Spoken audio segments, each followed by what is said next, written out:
Boa noite a todos, sejam bem-vindos a mais um encontro do Grupo de Estudos de Direito Sistêmico. Nós vamos dar continuidade à leitura do livro Para que o Amor Dê Certo, de Bert Hellinger. Nós vamos retomar na página 52, Quem rejeita os pais, rejeita a si mesmo e ao parceiro. E hoje nós estamos sob a orientação do René Schubert e eu serei a leitora. Lembrando que, para quem vai assistir a gravação a primeira vez, os nossos encontros acontecem todas as terças-feiras, sempre pelo mesmo link. E para quem quiser informações para acesso, para participar ao vivo, através do perfil no Instagram, Leituras Sistêmicas. Relembrar que agora em agosto nós teremos 2 congressos que acontecerão, um em Curitiba, só que o presencial já está lotado e tem ainda vagas online. Vai ser de 1º a 3 de agosto. Informações através do perfil do IBCF oficial no Instagram. E também vai acontecer no final de agosto o 3º congresso do IBCF. E as informações também através desse perfil. E, sem mais delongas, Renê, já passo para você a palavra. Lembrei de mais um evento, Helena. Vou convidar vocês. A gente está comemorando aí os 17 anos da Conexão Sistêmica e amanhã Oswaldo Santucci e eu estaremos fazendo uma live falando um pouco sobre as práticas sistêmicas, né? O Oswaldo já foi também professor aqui, né? Então, convidar para quem quiser assistir também, vai ser uma live aberta a todos. Né? Então, são todos movimentos, né, de preparação para os vários congressos que estão por vir aí em agosto, em setembro, em outubro, né, os congressos de final, de segundo semestre. Tá? Mas, então, vamos seguir aí com a leitura dessa parte. Por favor, Helena, é contigo.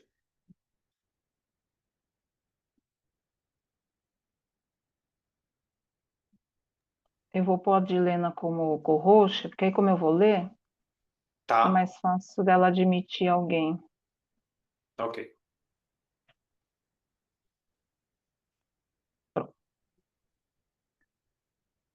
Página 52. Quem rejeita os pais, rejeita a si mesmo e ao parceiro. Brigitte. Não, Birgit. Meu marido...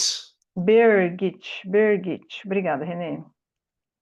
Meu marido e eu conversamos, como de costume, até a meia-noite. Muitas coisas vieram à tona, também antigos mal-entendidos.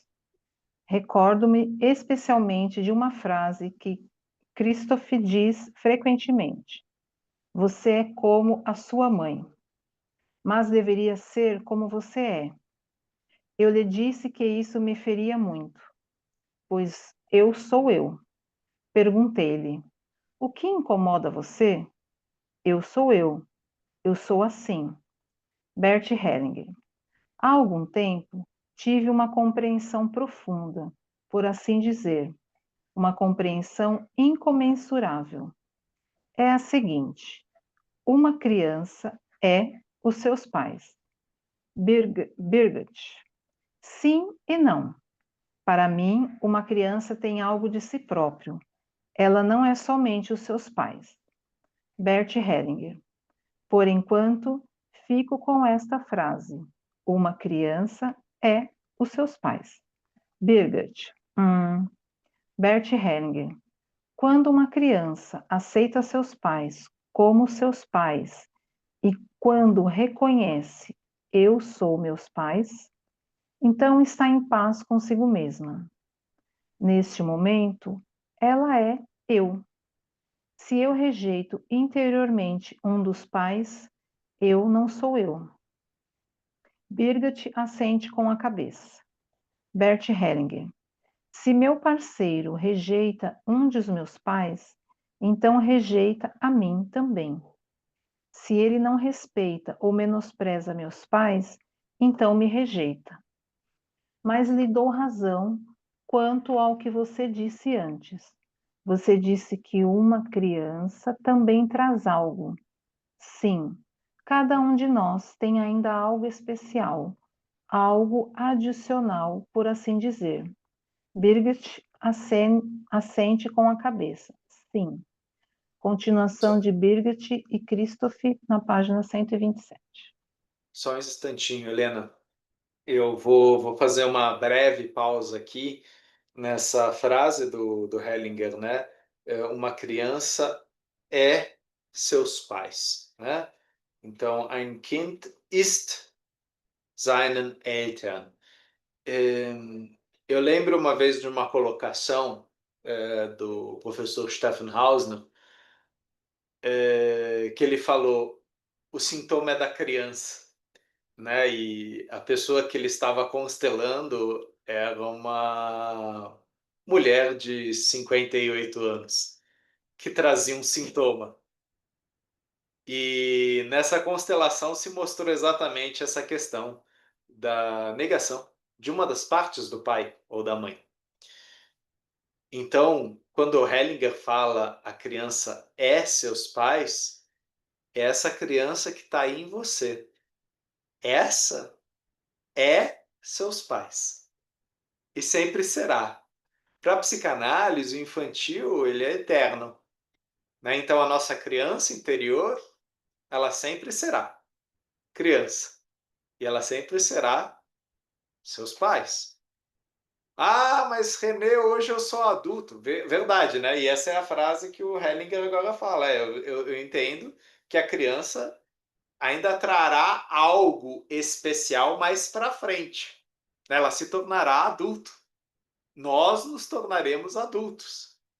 A instância adulta tem uma potência singular e ela carrega dentro de si a criança que é seus pais, né? Por isso que todo esse trabalho, né, de constelações familiares, ele é possível, inclusive, né, na live de ontem a gente estava falando, né, do reino dos vivos e do reino dos mortos.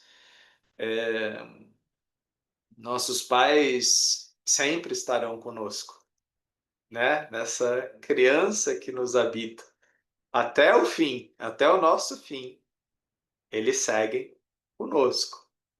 Então, sim, nós somos nossos pais, nossa criança é nossos pais, né? Então, apenas um adendo, né, a essa frase tão precisa que o Hellinger coloca em relação a essa mulher, e não que ele esteja negando a verdade que ela traz. Não, eu acho que a criança traz algo especial. Sim, algo especial que depois vai se mostrar, né? Depois vai se transformar, vai se construir. Mas a criança é seus pais, né? Então, eu acho isso importante porque, para mim, foi um grande insight quando o Stefan virou isso e falou isso, né? O sintoma é da criança. A culpa é da criança. É a criança que se sente culpada em relação ao pai e à mãe, se sente culpada em relação ao mundo adulto que a cerca, ao mundo que, como a gente vê nas histórias do Snoopy, é um mundo de pernas. A criança está lá embaixo e tem um monte de pernas andando para lá e para cá, né? E a criança pequena, ela olha para estas pernas, né? Então, ela ainda não tem maturidade, ela ainda não tem como processar aquilo e ela se sente culpada. O adulto, quando adulto, ele se responsabiliza. E aí é muito comum, né? Às vezes a gente vê, a gente está lá, de repente o Celso está atendendo e a pessoa ao lado dele infantiliza. E fala assim com o Celso: ai, Celso, é muito difícil. Pode acontecer? Pode. Né? E pode acontecer com qualquer um de nós. Numa determinada situação a gente regride. Né? Lógico que a instância adulta também está lá, mas o que está se manifestando é um sintoma infantil, é uma instância da criança. E talvez a gente vá olhar para essa dinâmica de pai e mãe, ou do contexto daquela criança, daquela idade daquela criança. E às vezes a gente até faz a pergunta para o cliente: quantos anos você tem agora? Em que momento da sua vida você está agora? Você tem quantos anos agora? Com essa voz, com esse jeito. E eu lembro de uma constelação onde a pessoa falava uma determinada frase, é a palavra, uma determinada palavra.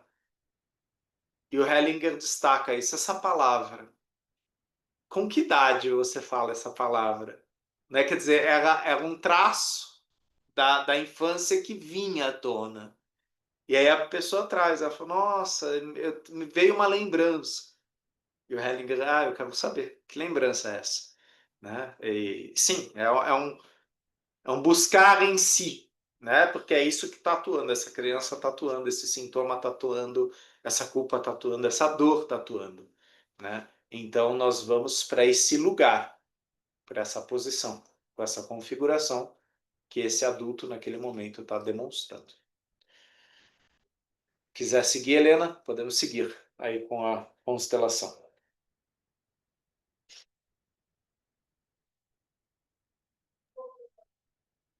Deixa eu só ver aqui o chat. A Vera, Renê, entendo que a nossa criança hoje traz no adulto. Pode falar, Vera, se quiser abrir, a Vera Lúcia, se quiser abrir a sua microfone. Exercendo sua criatividade. Oi. Não estou conseguindo. Oi. Estamos te ouvindo, Vera. Consegui. Aqui está muito frio. Boa noite. Eu entendo que quando nós estamos no nosso adulto e a nossa criança se manifesta, ela se manifesta com as coisas que ela aprendeu.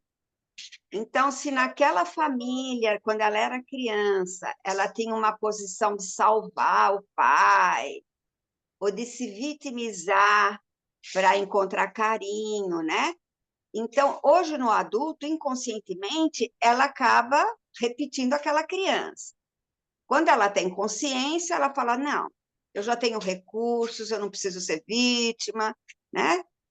Agora, aí está dizendo que a nossa criança são nossos pais. Eu não estou entendendo.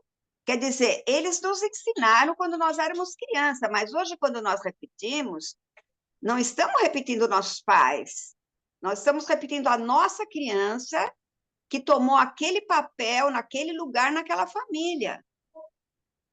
Então, acho que eu não entendi. A criança é seus pais, não que os pais são a criança. A criança é seu papai e sua mamãe. A minha criança é meu papai e minha mamãe adultos?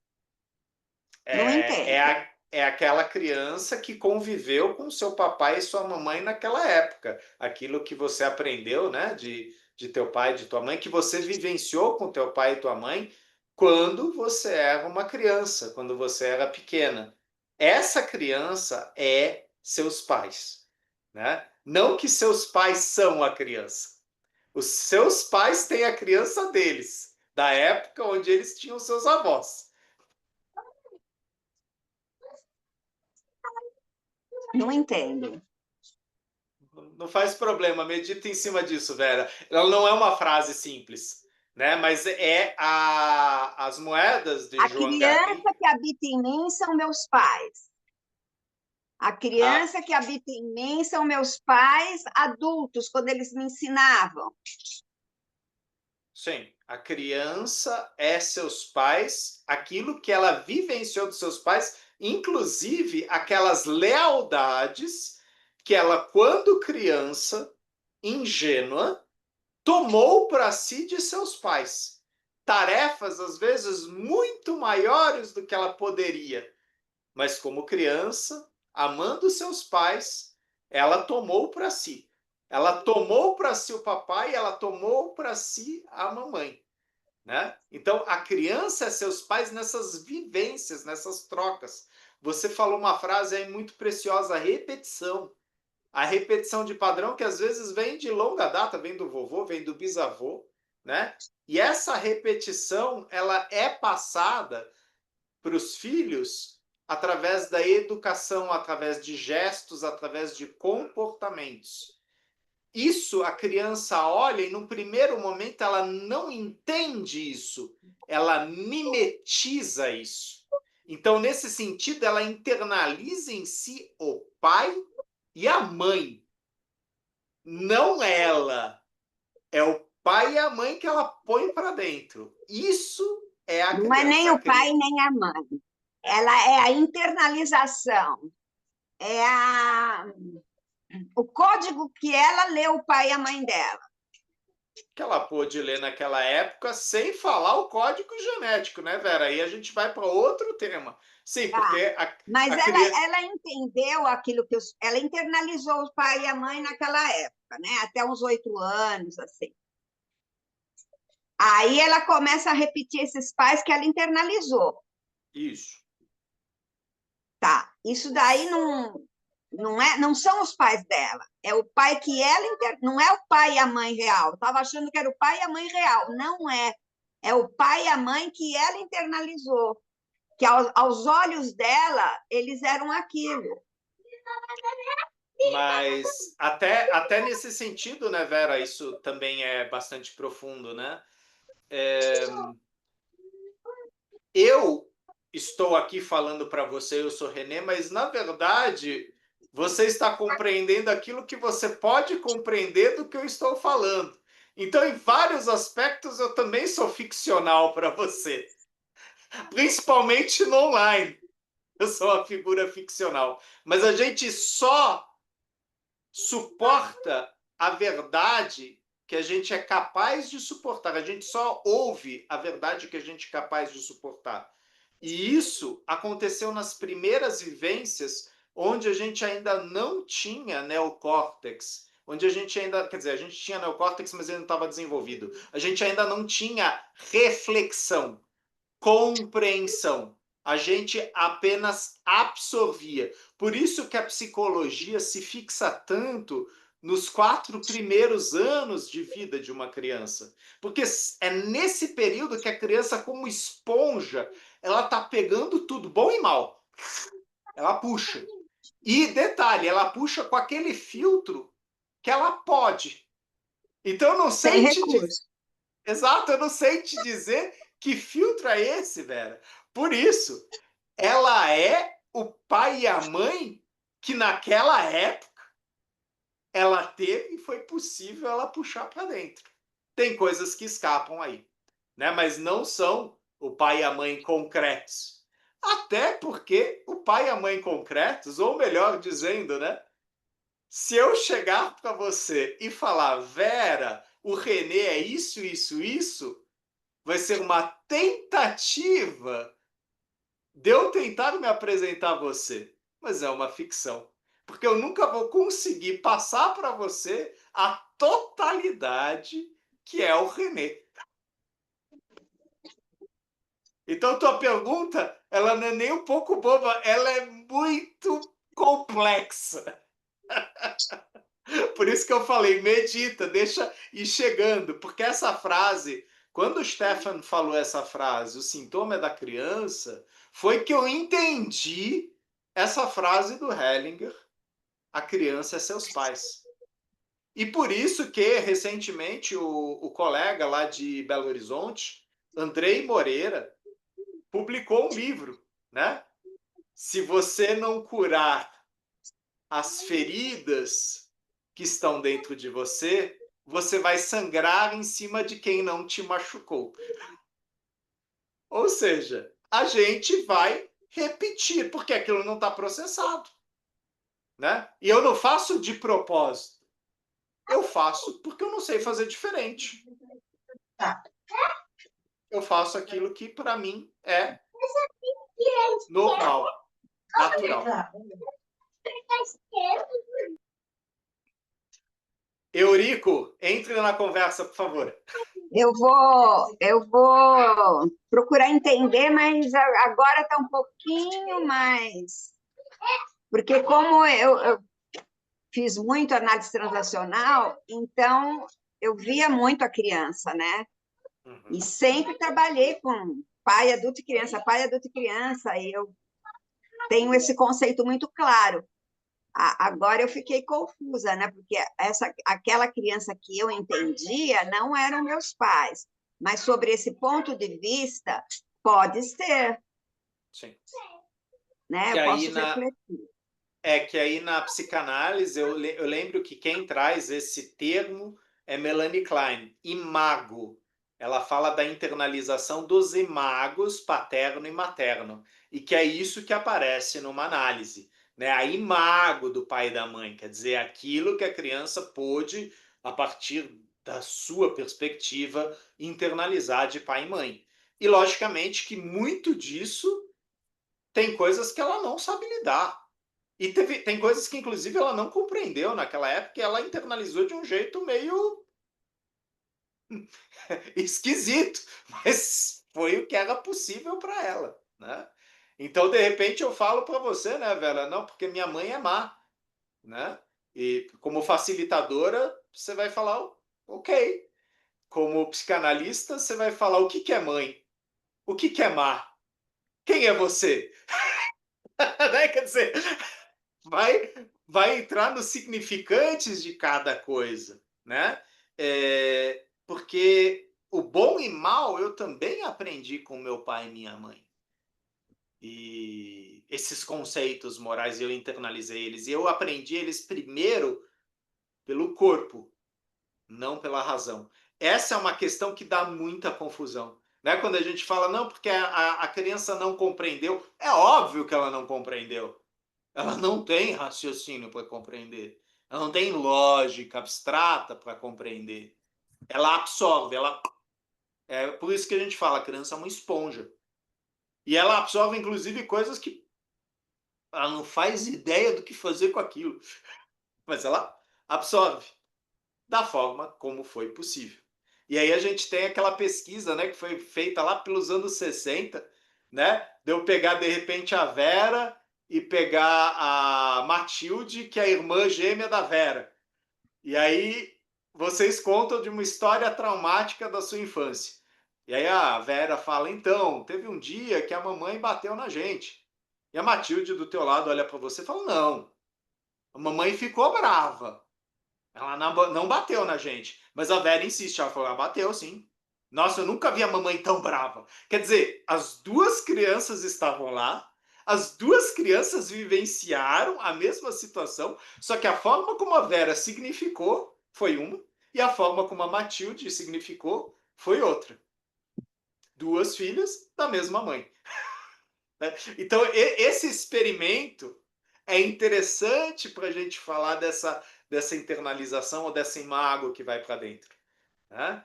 Que passa por um filtro meu, né? De como que eu consegui colocar isso dentro de mim.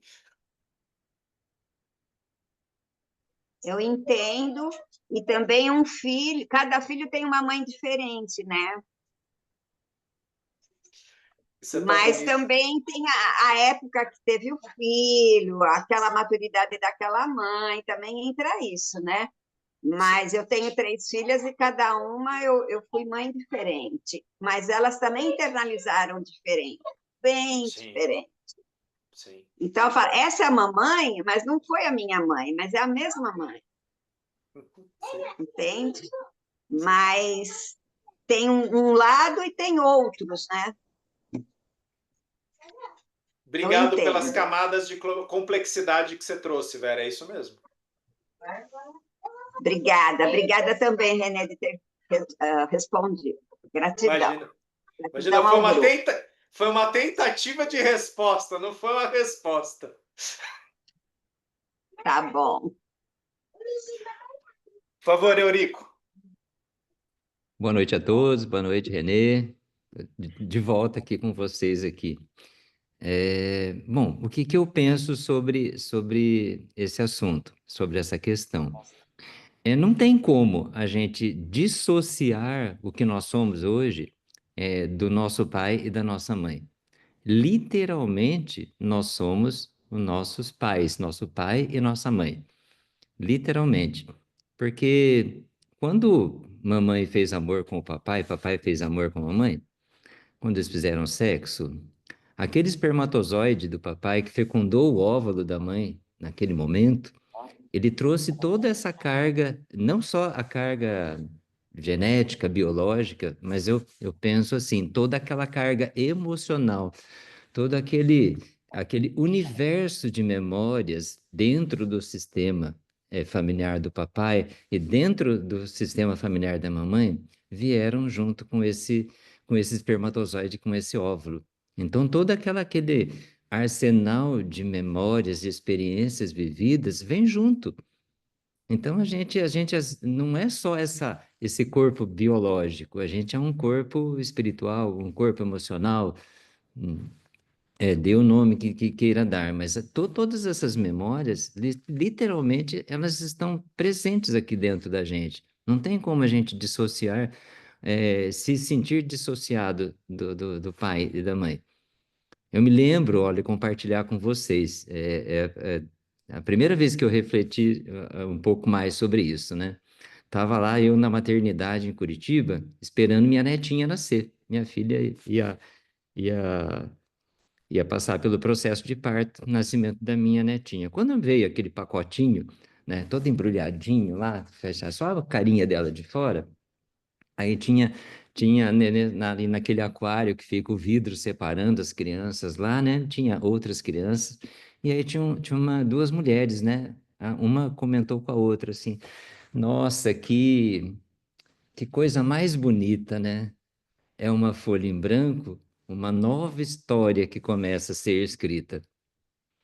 E aí eu falei para as duas mulheres, né? Eu falei: Olha, é, se vocês olharem, aquela criança que está ali, ela está fazendo assim com a boquinha. O que vocês acham que ela quer? Ela quer sugar o leite da mãe.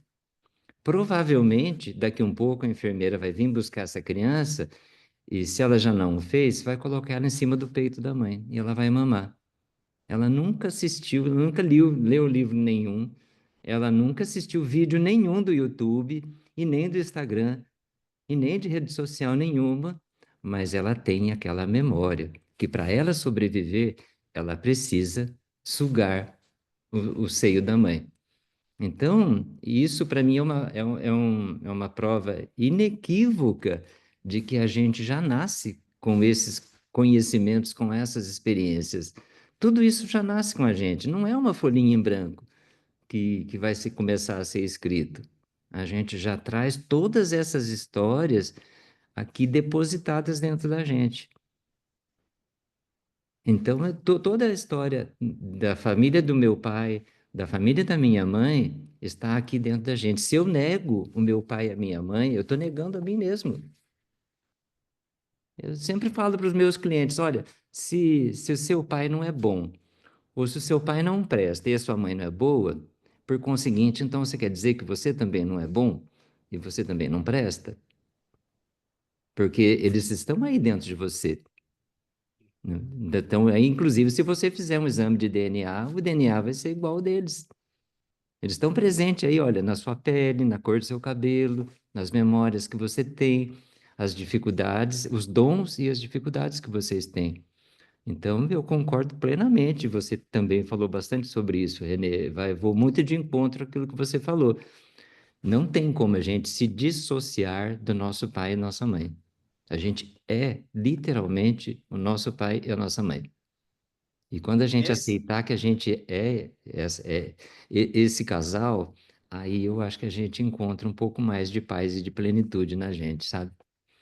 é Interrompi você. exatamente nesse ponto, Eurico, que eu gostaria de fazer uma intervenção. Na verdade, exatamente esse termo é dissociação. O que é Uhum, dissociação? É trauma.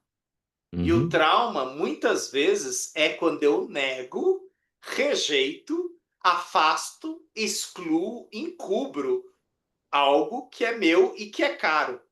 E aí, muitas vezes, o paciente dissociado, ele fala, eu não me sinto em mim, eu não consigo me sentir nesta situação, né? Então, a palavra dissociado, né, em alemão Spaltung, é divisão.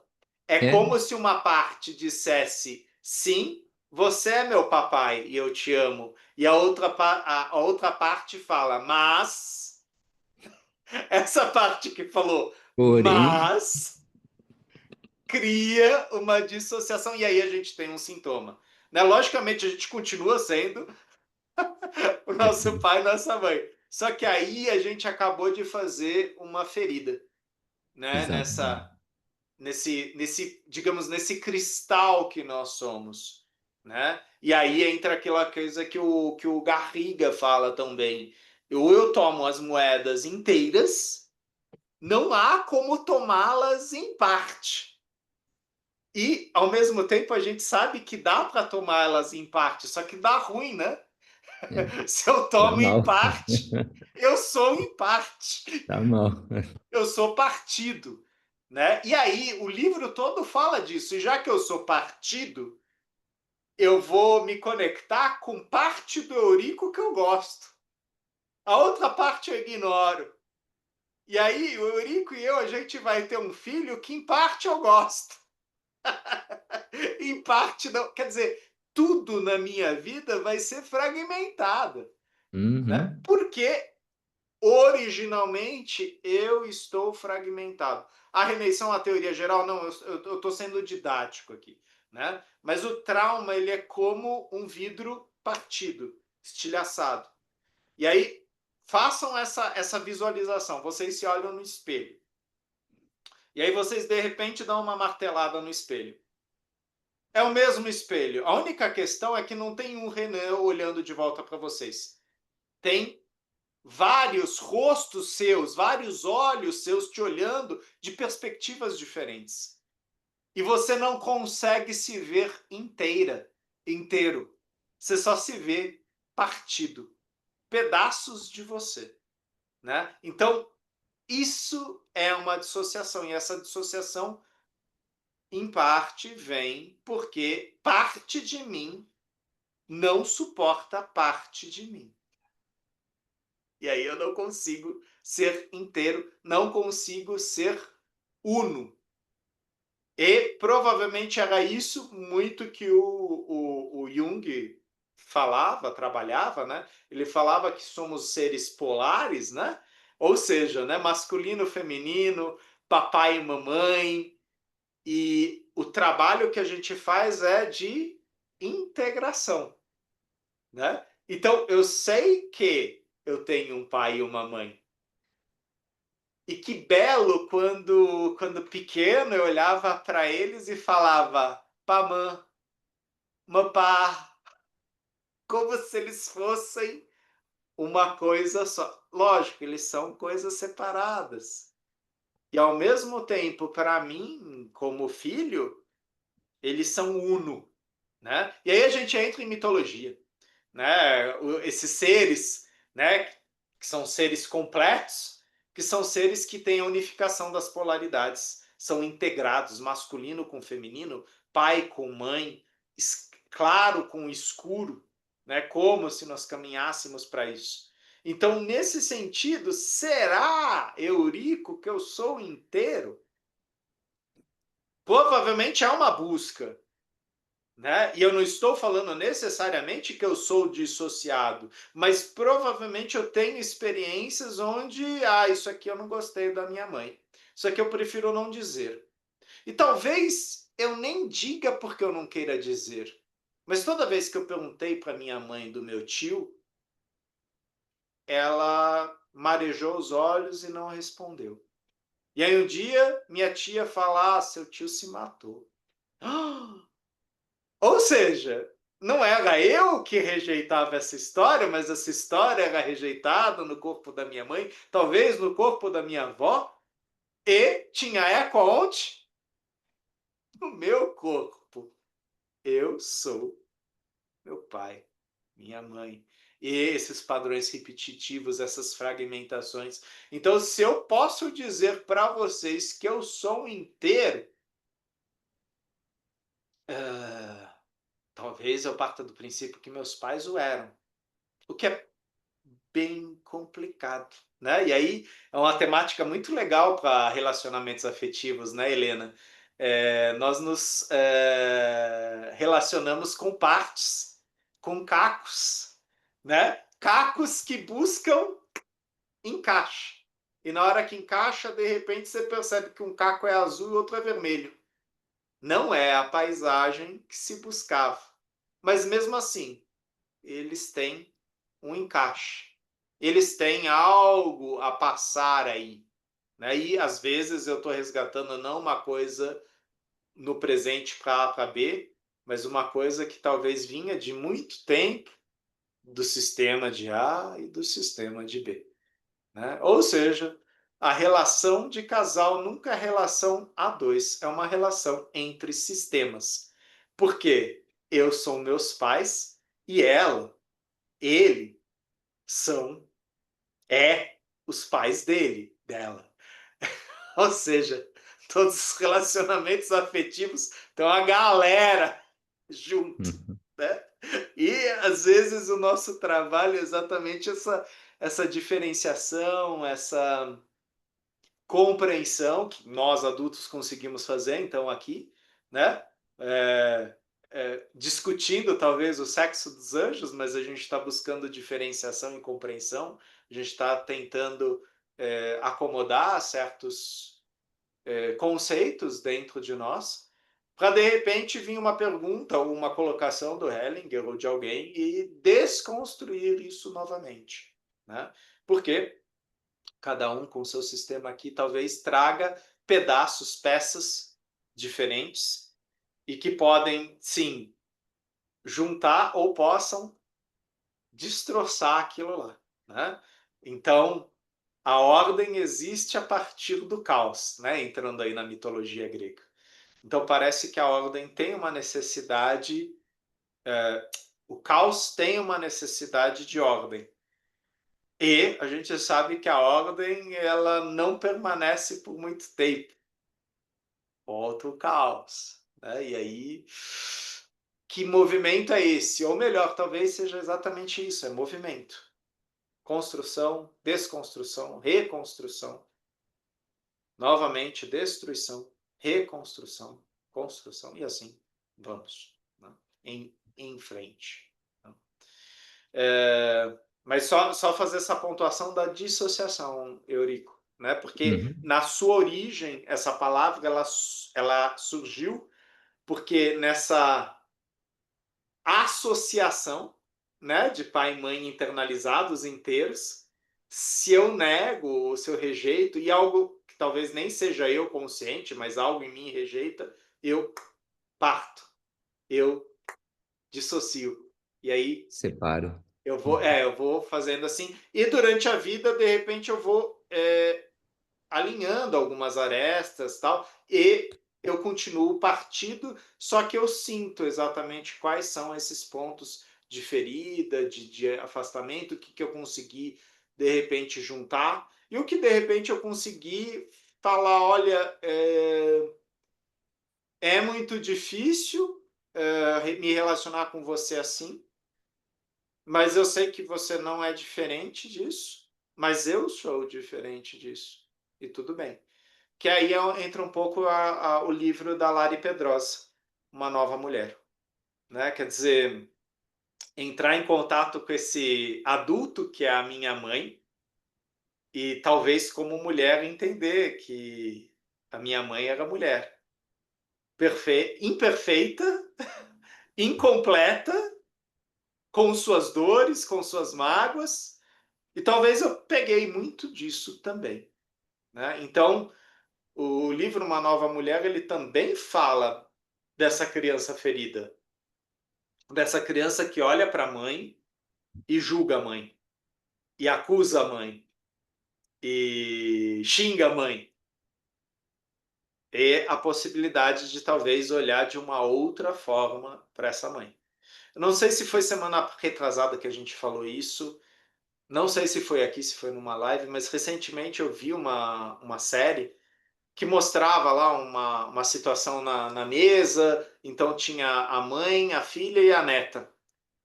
E aí a neta deixa derrubar o suco e a avó na hora coloca o lenço assim e fala, tá tudo bem, vai pegar outro copo para você. E aí a filha vira e fala, quem diria, hein, mãe? Se fosse comigo, você estava berrando né? Você estava me chicaneando, você estava acabando comigo por causa de um copo de suco derramado. E aí a mãe olha para a filha e fala: eu sinto muito, mas eu estou tentando fazer diferente com a sua filha. Estou tentando fazer diferente com a neta.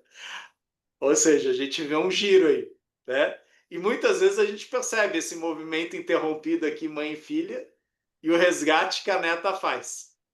Talvez esse resgate reconecte mãe e filha.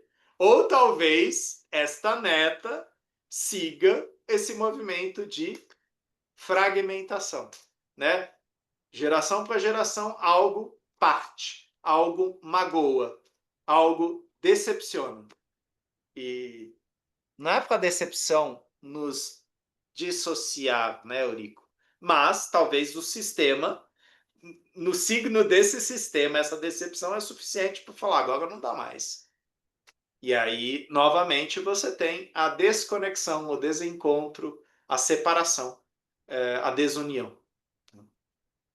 E o Hellinger fala, né, a constelação familiar, ela traz junto o que antes foi separado, né? Através de movimentos, através de frases, através de ritual. E ele sabe que isso aqui não é fácil, que são camadas, né? Você chegou a falar aí, né, das emoções, dos pensamentos, né? A Organização Mundial de Saúde, ela estabelece, né? Nós somos seres bio, psico, sócio, espirituais, né? Fácil, né?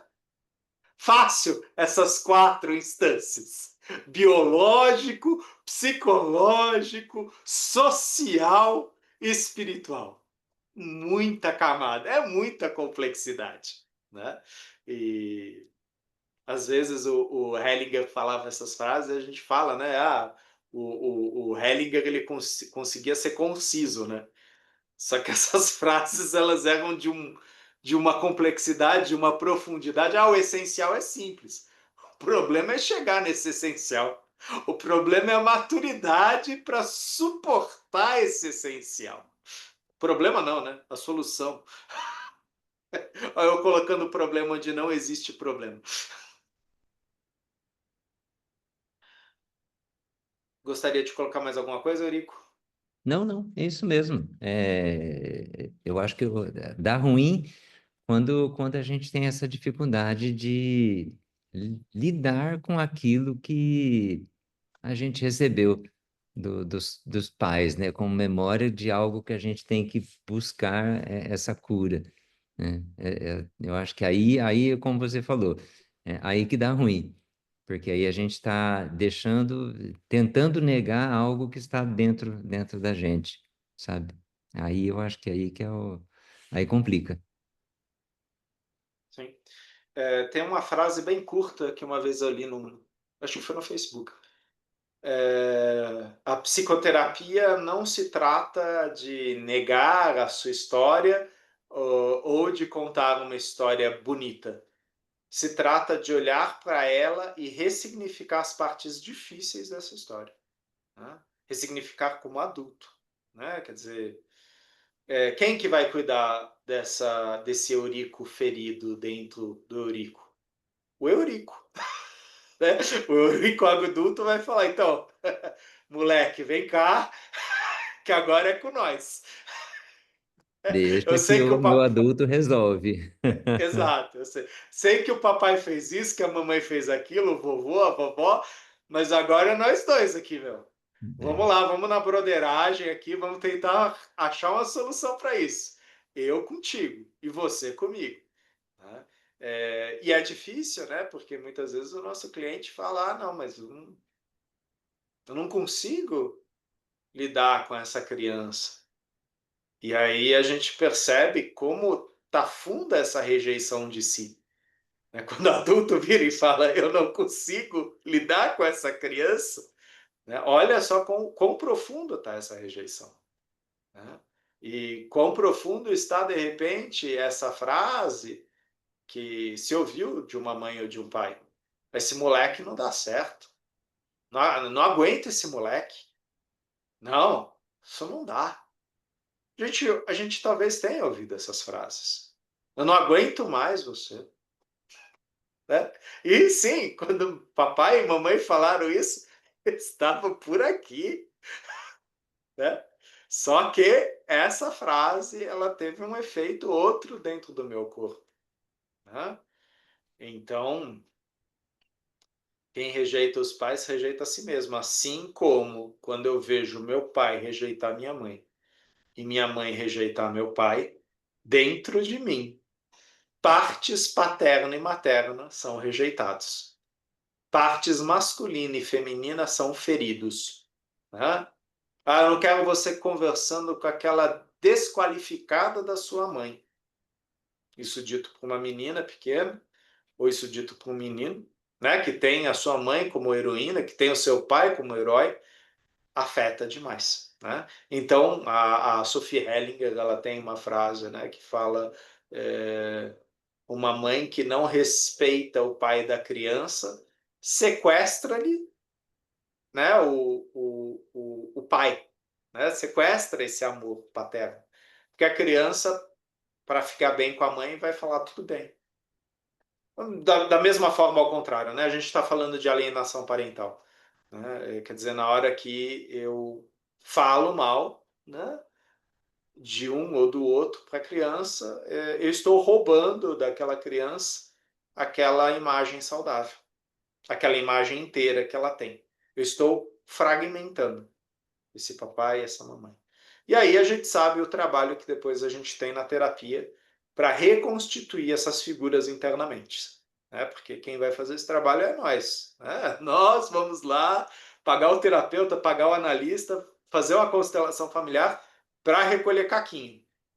E tem vezes que certos caquinhos são mais difíceis de colar.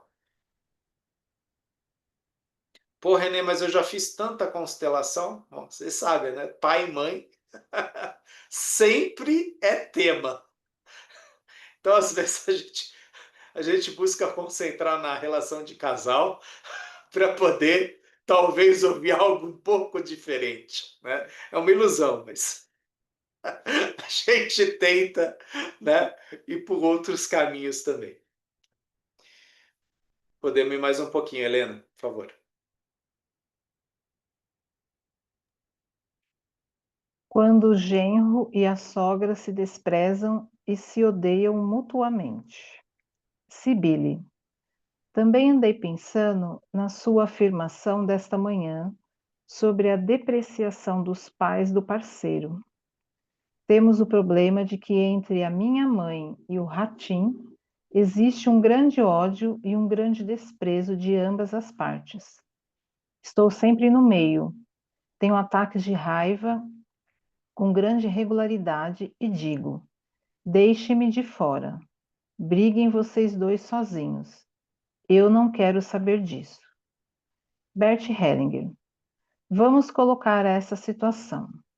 Posicionem-se um perto do outro, de um lado da sala, de forma que vocês fiquem olhando juntos na mesma direção.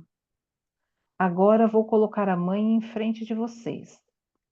Para Cibele, agora diga à mãe: ele é o meu marido. Cibele, ele é o meu marido. Bert Hellinger, eu deixei pai e mãe. Cibele, eu deixei pai e mãe. Bert Hellinger, e o sigo. Cibele, e o sigo. Bert Hellinger, com amor.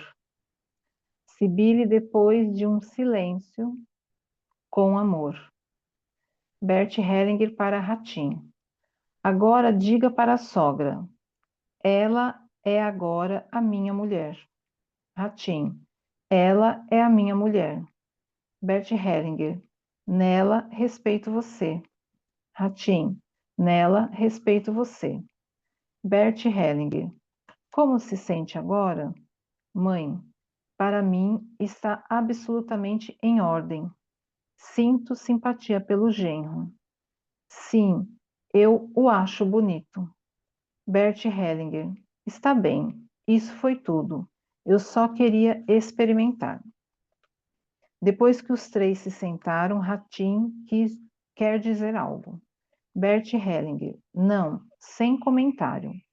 Algo assim precisa atuar primeiro.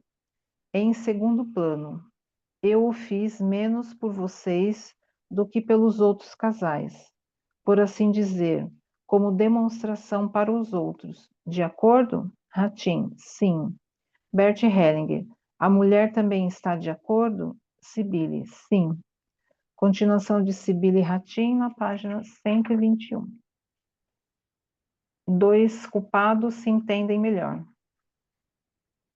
Daniela, não sei por que estou chorando de novo.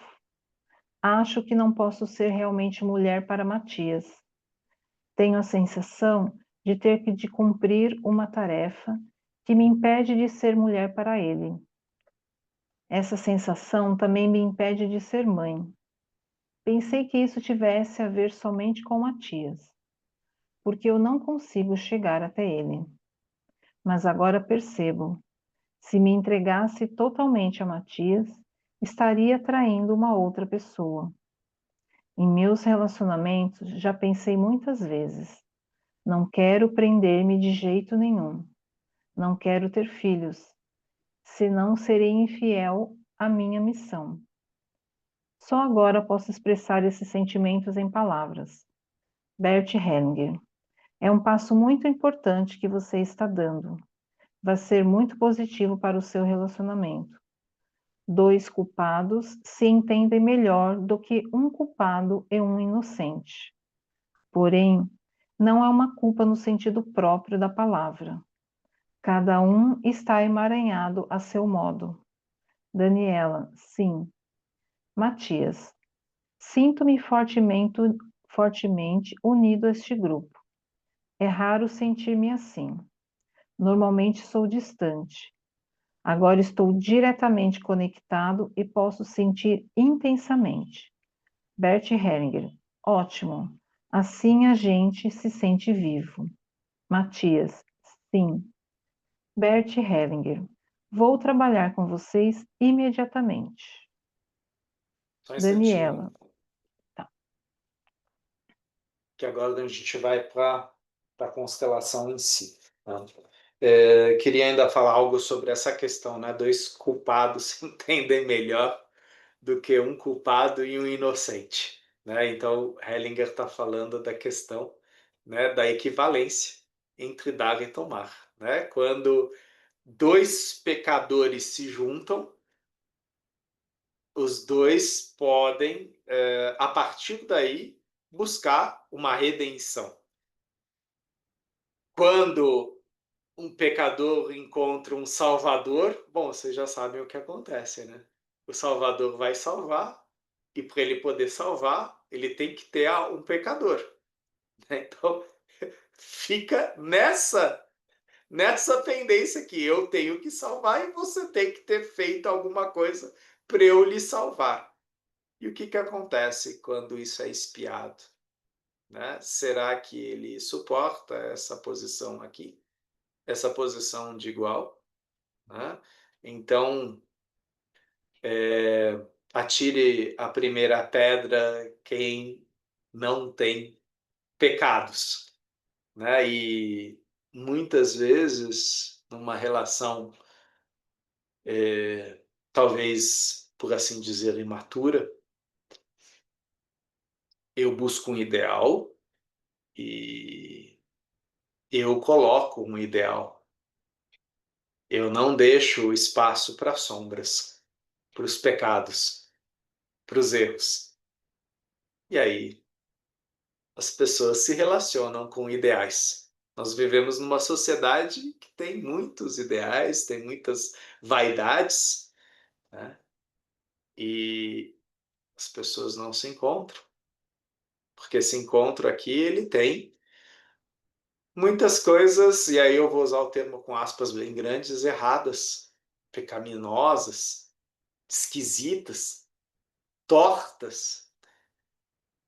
É complicado quando a gente busca no outro um ideal ou a perfeição, porque aí a gente está preso na expectativa, né? E aí, de repente, a Helena faz alguma coisa e aí eu digo para ela: você me decepcionou muito.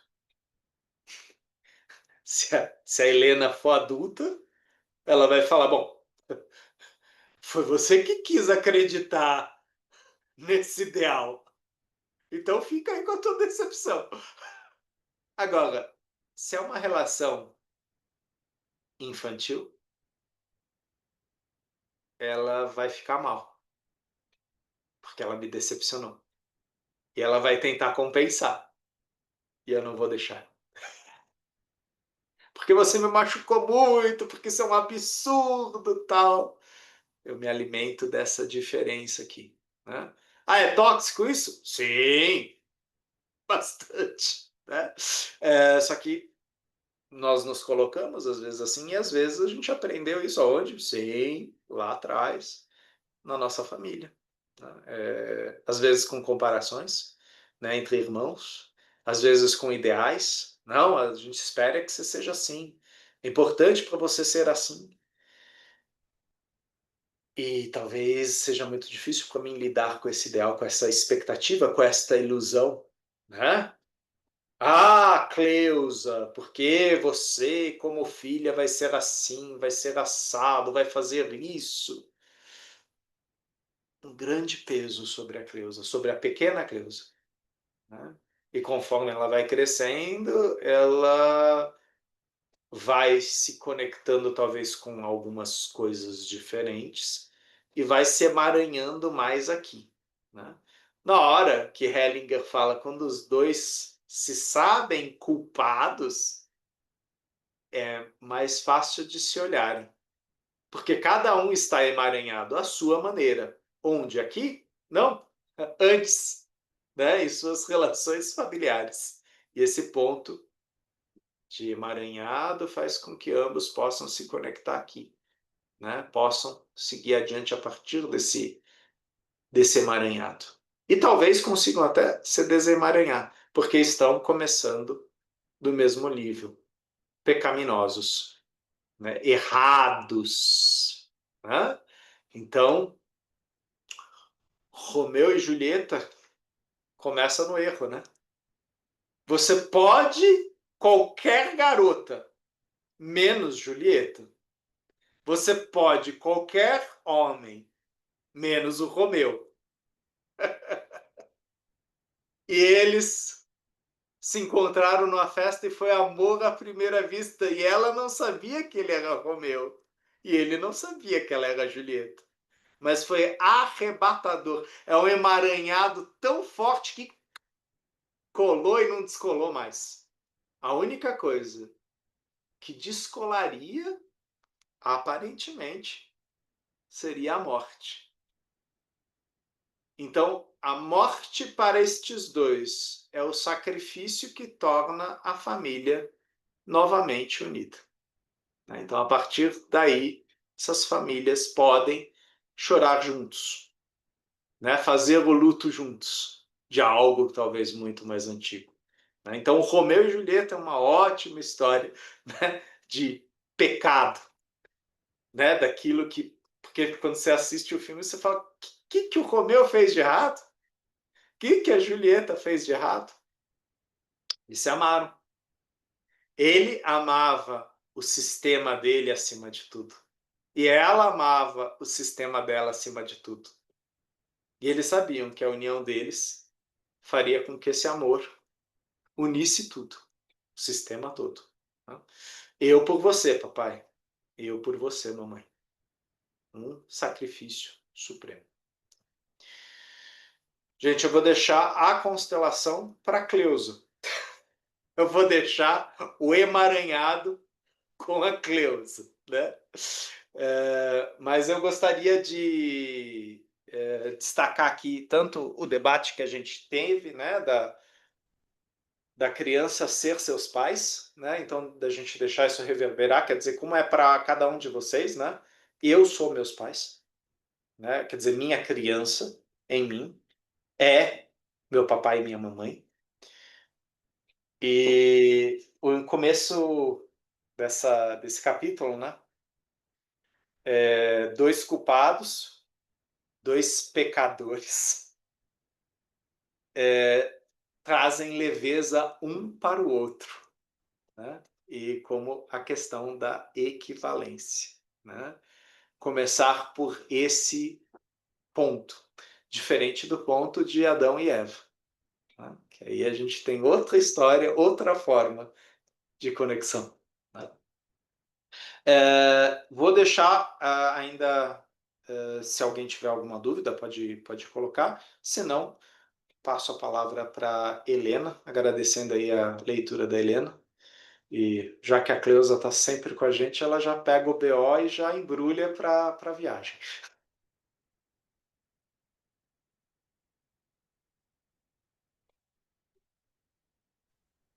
Obrigada, Renê. Deixa eu só ver se tem coisa no chat. É a Vera agradecendo. Obrigada a todos pela presença, pelas colocações, e vamos sentindo, né, no nosso corpo. Eu acho que essa provocação que você traz sobre os pais, eu acho que quando a gente consegue trazer isso para o nosso corpo, fica mais fácil. Bem mais fácil. Então é isso, gente. Boa noite e até terça-feira que vem. Bom descanso a todos. Boa noite, até, tchau, tchau. Boa noite, Tchau. obrigada. Tchau, boa noite. Tchau.